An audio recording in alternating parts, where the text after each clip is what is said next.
નમસ્કાર, થર્ડ આઈ એક્સપ્રેસમાં તમારું સ્વાગત છે। મારી ચેનલને લાઈક, શેર અને સબસ્ક્રાઇબ કરશો। કેપી એનર્જી કંપની પર દાદાગીરીનો આક્ષેપ। નવી છાપરી ગામે ગ્રામ પંચાયતની મંજૂરી વિના ખોદકામ કરવામાં આવ્યું હોવાનું સરપંચે આક્ષેપ લગાવ્યો છે। આજરોજ તારીખ 17 માર્ચ 2024 મંગળવારના વાત કરીએ તો સાંજના 2 કલાકે તળાજા તાલુકાના નવી છાપરી ગામે ગૌચર જમીનમાં કરવામાં આવેલ ખોદકામ મામલે વિવાદ ઉભો થયો છે।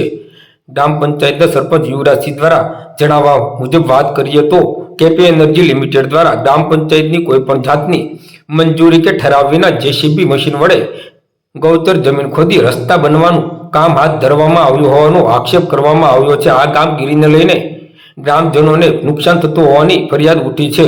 આ સમગ્ર મામલાનો એક વિડીયો પણ સોશિયલ મીડિયા પર ગામના સરપંચ યુવરાજસિંહ દ્વારા વાયરલ કરવામાં આવ્યો હતો।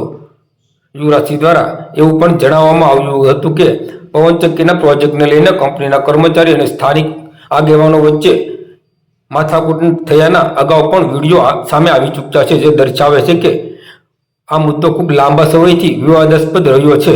આ ઉપરાંત ગામના સરપંચ યુવરાજસિંહ દ્વારા જણાવવામાં આવ્યું હતું કે સખોદર, ખંડેરા અને રાતાખડા તેમજ મથાવાડા નજીક ઊભી કરવામાં આવેલી પવનચક્કીઓને લઈને પણ મામલો ગુજરાત હાઈકોર્ટ સુધી પહોંચ્યો હોવાનું જાણવા મળ્યું છે।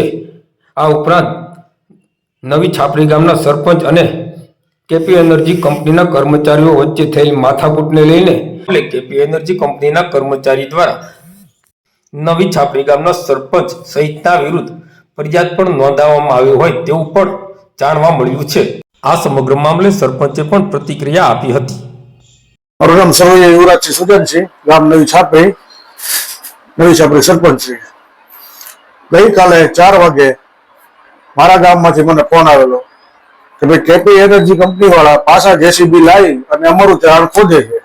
એ પહેલા પણ 2-3 વાર મેં બંધ કરાવ્યું, એસપી સાહેબને પણ જાણ કરી હતી મેં ત્યારે પણ, અને ગઈકાલે લોકો પાછા આવ્યા અને ગામમાં ખોટો ભયનો માહોલ ઉભો કરે છે। ક્યારેક ક્યારેક 2-2 ગાડીઓ લઈને 8-10 જણા આવે છે અને ખોટી દાદાગીરી કરીને કામ કરવા માંગે છે। તો અહીંયા અમારે વિશાળ છે ભડખે, એનો રસ્તો બનવાની છે, જેમાં રસ્તો કાઢવો છે એ લોકોને, એ લોકો અમે અટકાવી છે, પણ ગામ આખું સહમત છે, સાથે છે। એ લોકોને કોઈ દાદાગીરીથી કામ આગળ કરવું છે અને ગઈકાલે અમારી માટે ખોટી ફરિયાદ પણ એ લોકો દાખલ કરાવી। એ ફરિયાદ આજ લેવાની એફઆઈઆર।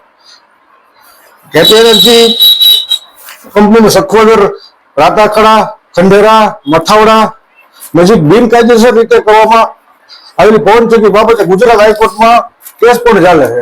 આવી કંપનીઓ રાજકીય પીઠબળ ધરાવતી હોય, ગ્રામજનો અને ગ્રામ પંચાયત કોઈ પણ અધિકારી સાંભળતા નથી। મારી એક માંગણી, અમારા ગામમાં રસ્તો નથી, એનો જે રસ્તો લીગલ છે ત્યાં ભલે હાલે, જે ખોટી રીતે અમારું ગૌચર ન ખોદે, એ ખોટી માટી ન કાઢે, એ ખોટી રીતે હેરાન ન થાય ગ્રામજનો, ખોટા રસ્તા ન કરે જ્યાં ત્યાં, કારણ કે માલ ઢોર ચારવા 20 માણસ જવું ત્યાં